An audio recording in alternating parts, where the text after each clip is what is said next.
Fala pessoal, tudo bem? Vamos analisar essa notícia que saiu no Valor Econômico? Prosus adquire controle total do iFood por até 9,4 bilhões de reais.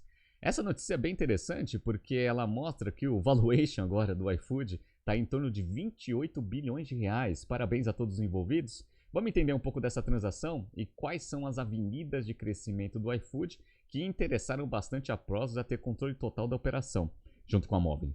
Se você gosta das nossas análises, por favor, dê um like nesse vídeo. E se você puder compartilhar as nossas análises com pessoas que possam fazer bom uso delas, a gente agradece. Bom, vamos entender aqui um pouco dessa transação. Vamos lá. A holandesa Prosus, subsidiária de investimentos internacionais do grupo Naspers e controladora da brasileira Móvel, firmou um acordo de adquirir a participação remanescente de 33,3% no iFood do acionista minoritário Just Eat Holding Limited. A gente vai ver que essa transação para Just Eat foi sensacional. Daqui a pouco eu vou mostrar que o MOIC foi bem satisfatório e os investidores da Just Eat gostaram bastante. E vamos entender aqui um pouco de como que foram os valores e os acordos dessa transação.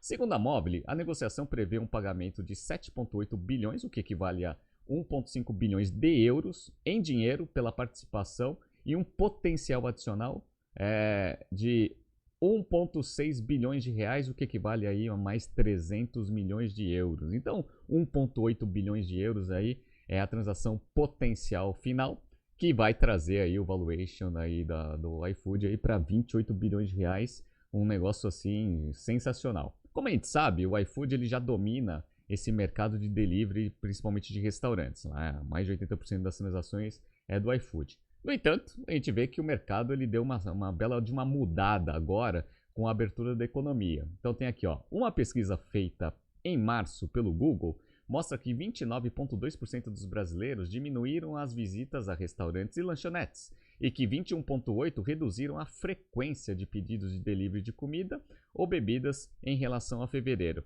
Então, com a abertura da economia, o delivery de restaurantes ele vem diminuindo. Isso impacta diretamente o resultado do iFood. E o que o iFood vem fazendo? Bom, primeiro o tradicional. Então, ó, o novo cenário de alta de juros e menos dinheiro disponível para as empresas também trouxe uma necessidade de corte de custos pelo iFood. Em junho, a empresa fez demissões no Brasil e reduziu pela metade as novas contratações.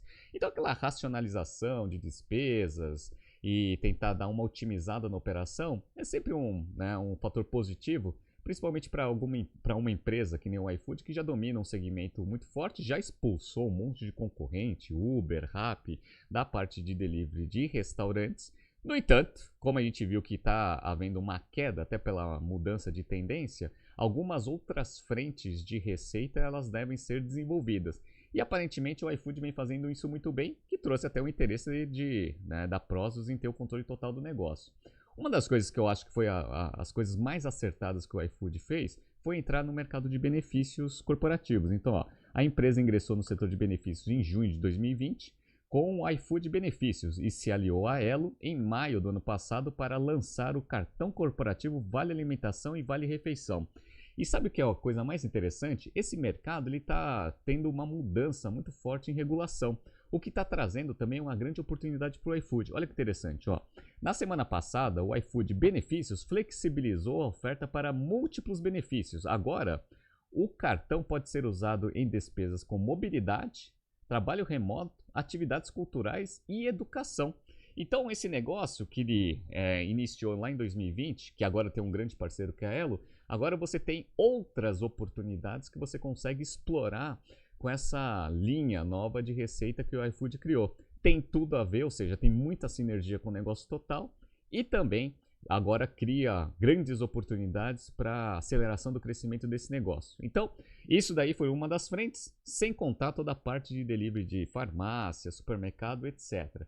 E eu acredito que essa última parte de diversificação de entrega, de supermercado, farmácias, é o que a Prosus vê como grande avenida de crescimento do negócio, né? Fora esse negócio de benefício que, na minha opinião, acho que é um negócio que tem maior potencial aí de geração de resultado positivo e geração de caixa para o negócio. Beleza, mas vamos entender primeiro se essa transação foi boa para Just Eat Takeaway. Então, ó, a Just Eat, ela tinha lá 33% do negócio e ela divulgava parcialmente aqui o resultado do iFood nos seus resultados. Então, a gente até consegue saber como que está o iFood aí no primeiro semestre de 22. Então, estou mostrando aqui para vocês resultados aqui do iFood. Ele cresceu 18% a quantidade de pedidos, então chegou a 386 milhões de pedidos, com um GMV aqui em torno de 3,6 bilhões de euros, um crescimento de 23%, uma receita no primeiro semestre de 572 milhões de euros e com EBITDA negativo de 63.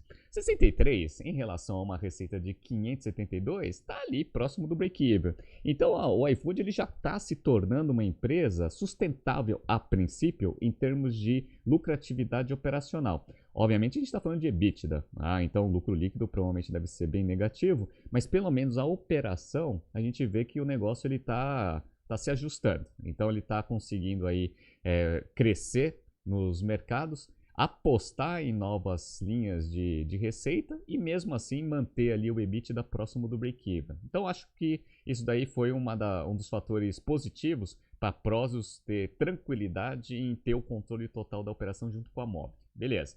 Para a Just Eat foi sensacional. Ela divulgou aqui no site dela que esse valor de transação com a Prosus teve um múltiplo aqui de 5 vezes o investimento. Então a gente chama isso de MOIC, múltiplo de valor de capital investido. Então 5 vezes é um múltiplo muito bom.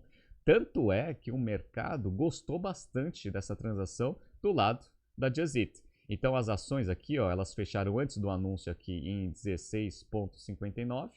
No dia seguinte, quando foi anunciado a venda, já subiu aqui para 20, quase 21 euros de subida aqui, sensacional, né? Então o negócio foi de 16,59 para 20 e fechou aqui em 20,95 aí próximo de 21. Legal. Então, pro lado da Just Eat Takeaway, foi uma boa saída. Conseguiu aí ter bastante dinheiro do investimento. E eles estão dando uma otimizada também nas operações lá, vendendo algumas operações. Inclusive tem lá no site de Just Eat também que eles vão vender uma participação que eles têm na Grubhub. Tá? Então, aparentemente, eles estão tentando focar em algumas regiões que eles têm mais vantagem competitiva e tentar aliviar um pouco ali as outras transações e vender isso para alguns compradores estratégicos. Legal. Agora vamos voltar para a Prosus. Como a gente sabe, está escrito na notícia, a Prosus é um veículo holandês. Então, eu estou aqui no site deles. E eles têm investimentos aqui em diversas empresas. Então, estou mostrando para quem está assistindo no YouTube a cacetada de empresas que eles têm. Aí tem o iFood aqui. A gente tem algumas que a gente conhece aqui no Brasil também. A Cove, tem aqui a Mobile, como a gente já sabe. A OLX, que a gente conhece também, que aí tem uma operação forte aqui no Brasil. Entre outras aqui a Trip, a Udemy, que é de Education. Então, é uma empresa que tem alguns segmentos aí de investimentos muito interessantes. Bora! Ela também tem capital aberto, então ela consegue mostrar um pouco dos resultados. Aqui eu vou pegar o resultado Full Year 2022, que terminou em março desse ano. Né? Então, ó, receita 35,6 bilhões aqui de dólares, um crescimento de 24% em relação ao ano de 2021. Com lucro, 5 bilhões de lucro aqui, só que houve uma queda aqui de 6% em relação ao lucro de 2021. E aí tem aqui os segmentos onde eles investem em startups, aqui em empresas de tecnologia. Então, e-commerce, classificados, comida, meios de pagamento e educação. Aqui o que interessa para a gente do iFood é a parte de comida. Então, ó, receita aqui 3 bilhões de dólares contra 1,5 bilhão, um aumento de 77%. Só que o prejuízo aqui de 724 milhões de dólares contra 355, uma queda aqui de 84%. Mas eles veem esse segmento de comida com bons olhos, tanto é que adquiriram o restante aí de participação do iFood. Beleza, bora. Então, ó, quando você pega aqui a apresentação da Prosus, você vê um portfólio consistente. Então, iFood, Delivery Hero e essa Swiggy aqui, que é da Índia, se eu não me engano. E ele também mostra os últimos investimentos que ele fez no ano fiscal. Então, ó, vocês estão vendo que eles estão investindo em um monte de empresa. Então, essa Foodix, Facilai, Delivery Hero, iFood, Swiggy, essa Flink, Oda, ou seja, vem investindo bastante nesse segmento porque eles têm uma tese aí dentro desse segmento muito interessante. Então, olhando aqui o mapa, você vê que o iFood, eles têm a presença aqui na América Latina, legal? A maior parte das empresas ficam aqui na Europa, né, que eles têm investimento, e essa Swiggy aqui na Índia. Perfeito, legal, tá? Bom, vamos lá. O que eu acredito que a Prosus vem enxergando de grande avenida de crescimento na operação do iFood, principalmente, né? Bom, fora toda a operação atual do iFood, né? Domínio ali na parte de delivery de restaurante, crescendo na parte de benefícios e agora crescendo também na parte de entrega. Eles fizeram uma apresentação em março, que está ali no site de relações com investidores, que fala muito um pouco do que eles acreditam que vai ser, né, o futuro dessa parte de entrega. E eles têm um conceito de Quick Commerce. O que é o Quick Commerce? Quick Commerce, como vocês estão vendo aqui para quem está assistindo no YouTube, ele é tipicamente aqueles itens de supermercado e de lojas de conveniências que são entregues em até entre 10 e 20 minutos. Perfeito. Então, essa entrega rápida que você faz para esses itens de conveniência é o que eles apostam que vai ser o futuro aí dessas operações de delivery. Perfeito. E por que eles estão apostando bastante nesse conceito de Quick Commerce? Principalmente porque a retenção desse Quick Commerce é maior do que as outras formas de entrega para o consumidor final. Então, ó, eles estão comparando aqui quanto que é o retention rate aqui em vários segmentos. Então, Quick Commerce, Food Delivery, E-Commerce, o Ride Sharing e o Travel. Tá vendo aqui que ele é o topo aqui, ó, 20% de nível de retenção, né, no longo prazo depois de 18 meses, né, contra 19 aqui do Food Delivery e 17 aqui do E-Commerce, depois vai caindo bastante. Então eles veem que o nível de retenção de clientes é muito alto. E geralmente quando você faz as coisas bem feitas, o NPS é alto. Então o próprio iFood aqui, ele divulga que o NPS para essa operação é de 70, que é um NPS bom para quem conhece um pouco desse conceito aí de Net Promoter Score. Perfeito, bora! E aí, o Quick Commerce, ele também tem um dos principais, né, uma das principais características do modelo de negócios, você ter uma Dark Store que vai fazer toda essa entrega rápida aqui para o cliente. Legal? E o iFood ele vem apostando bastante nisso. Ele mostra que esse Quick Commerce, com escala, ele chega no break-even em torno de 400 a 500 pedidos por dia. Então, com 400 e 500 pedidos por dia, a princípio, pelo que está sendo mostrado aqui, você consegue bater o break-even. E eu vou mostrar para vocês que eles já estão no caminho para chegar nesse número mágico aqui dessa operação. Então, ó, olha que interessante, a gente vê aqui que a Prosus ela vem criando essa base de empresas para tentar apostar bastante nesse negócio de Quick Commerce. Então ele vê aqui, ó, Dark Stores 2021. A Delivery Hero já tem um monte, então ele já tem essa operação já num nível mais avançado lá na Europa. O iFood, ele tinha 0 no primeiro quarto de 21 e agora no quarto de 21 ele já estava com 51 Dark Stores. E aí as outras empresas também vêm crescendo bastante. Por isso que eu falo que provavelmente isso daí foi uma das grandes justificativas para fazer a aquisição do controle aqui do negócio. E aí ele fala um pouco do iFood. Por que o iFood é tão bom e por que eles fizeram, né? E por que eles acreditam nesse negócio. Então, quando a gente vê aqui a quantidade de orders, ele cresceu 107% nos últimos 3 anos em termos de CAGR. Então, chegando aqui a 553 milhões de pedidos aqui no full year 2021, mostrado aqui pelo negócio. Perfeito, né? E aí ele fala que é uma marca reconhecida por 74% dos brasileiros e vem investindo bastante em ESG, que lá na Europa é um negócio importante ali para atrair investidores. E eles falam que esse modelo de Quick Commerce ele é asset light. Por quê? Porque teoricamente você trabalha ali com toda a base de ativos dos grandes varejistas e farmácias, etc. Então eles mostraram aqui um negócio bem interessante.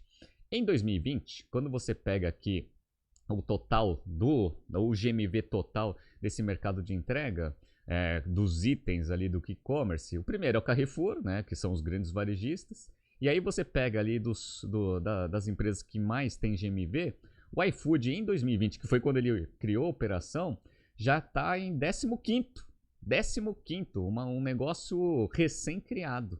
Então eles já usaram bastante a base dos grandes varejistas e utilizaram isso para fazer essa operação de entrega, ou seja, era um prestador de serviço para esses grandes, mas isso provavelmente trouxe bastante base de dados para eles. Para quê? Para saber os itens de mais recorrência, menos recorrência, para conseguir eventualmente criar as Dark Store com menos risco. Por quê? Porque aí você já tem uma base histórica relevante e aí você sabe exatamente o que vende, em qual quantidade, até para você conseguir acertar melhor o estoque e também saber as regiões que tem mais demanda, até para você conseguir posicionar as dark store de um jeito mais eficiente em termos de entrega. Isso daqui eu acho que é o que a Pros está olhando pro iFood. Falou assim, pô, o iFood ele tem um potencial muito grande de criar essa operação já com uma base de dados consolidadas, conseguindo fazer esse negócio ser rentável aí com aquela base ali de 600 ordens, né, de 400 a 500 ordens por dia. E aí você vê aqui o crescimento de dark stores. Então em maio não tinha nenhuma, e aí em fevereiro já estava com 62 dark stores. E aqui tem umas fotinhos aqui dessas dark stores que eles estão montando aqui com alguns itens de alta recorrência. Perfeito. E mesmo entrando depois no mercado, a princípio eles já conseguem aqui, em termos de GMV, ter 40% desse mercado de entrega. Sensacional, né? Então, um negócio que foi recém-criado e que já começa a ter uma dominância forte aí em relação aos principais concorrentes. Ele não coloca quais são os principais concorrentes, mas a gente minimamente imagina quem seja, né? Perfeito, bora! E aí, como eu mostrei para vocês, ó, o índice de retenção ele vem sendo bem acima da média aí das operações tradicionais. Então, ó, average cohort retention aqui, ó, no quinto mês ainda está em 81,1%. Interessante, né? Então, nível de retenção bem alto. E isso também aumenta o que a gente chama de frequência. Uma das coisas que todo mundo quer buscar quando está tentando competir com o iFood em termos de delivery de restaurante é o quê? Frequência. Porque você almoça e janta todo dia. Então você tem um nível de recorrência muito alto, consequentemente um Customer Lifetime Value maior. E eles falam que esse Quick Commerce ele também ajuda nisso. Então ele mostra aqui que no overall do iFood, eles estão aqui com uma média de transações por mês em torno de 9,6 por cliente. Isso é bom. Então você vai trocando um pouco de recorrência de delivery de comida para delivery de itens de conveniência. E aí você vê que desde o mês 1 até o mês 5, você consegue aí manter o nível de recorrência de transações por mês relativamente alto e estável. Isso é interessante, principalmente com a queda que a gente está vendo na parte de entrega de restaurante. Então, ó, eles vêm otimizando bastante a operação. Então, em julho de 2021, eles demoravam em média 15 minutos, já estão demorando 10 minutos e 5,5, legal? E o NPS, como eu mostrei para vocês, aumentou bastante. Foi de 15, né? Aquele negócio, né? Você começa a operação, sempre tem bastante erro, mas já tem 70. Então, em 6 meses, 7, 8 meses aqui, meio ano e pouquinho, já melhorou bastante o NPS. Então, mostra um potencial grande aí de crescimento. E como eu estou mostrando para vocês aqui, ó, em 2021, eles estavam com 225 orders por dia por loja. Lembra que o break-even é ali próximo de 400 entre clientes. E eles acreditam que em escala eles conseguem, com as Dark Store maturadas, chegar a 600. Dado que 400 e 500 é break-even, 600 a operação ela fica lucrativa. Então você consegue aqui ter uma média aqui de R$90 por transação, com delivery fee em torno de 8 a 10 reais. E o GMV, ele também, esse nível de transação, também ele consegue trazer uma oportunidade de você vender uma linha de receita interessante que é publicidade. Então eles veem também um grande potencial de monetizar esse canal, essa nova linha de receita com propaganda. Interessante também. Então eles mostram aqui, hoje que era março desse ano, o iFood tinha 70 dark stores, que estava crescendo 10 vezes em 7 meses. E a ideia é que você consiga escalar essa operação, pegar todos os dados que são transacionados dessa operação para conseguir acertar melhor ainda os estoques e onde você posiciona as dark store para conseguir ampliar a capacidade de expansão desse negócio. Então, isso daqui foi um overview aqui dessa transação e um pouco do que a Prosus está olhando, que o iFood está fazendo, que trouxe grande interesse para essa transação. Então, parabéns a todo mundo do iFood, que a gente conhece muita gente do iFood aqui, então a gente sabe que o pessoal é extremamente capacitado. Parabéns aí pela grande conquista, num valuation exorbitante. Agora é trabalho, como sabe, né? Então, tudo isso aqui que é planejamento, parece que tem uma perspectiva forte aí de crescimento. Agora, vai depender bastante do poder de execução do iFood, que pelos últimos anos aí que a gente conhece a operação, isso não vai ser um grande problema para o negócio, perfeito? Tá surgindo aqui alguns BTCs News passados para vocês se atualizarem. Não se esqueça de se inscrever no nosso canal e na nossa newsletter. Grande abraço e até amanhã.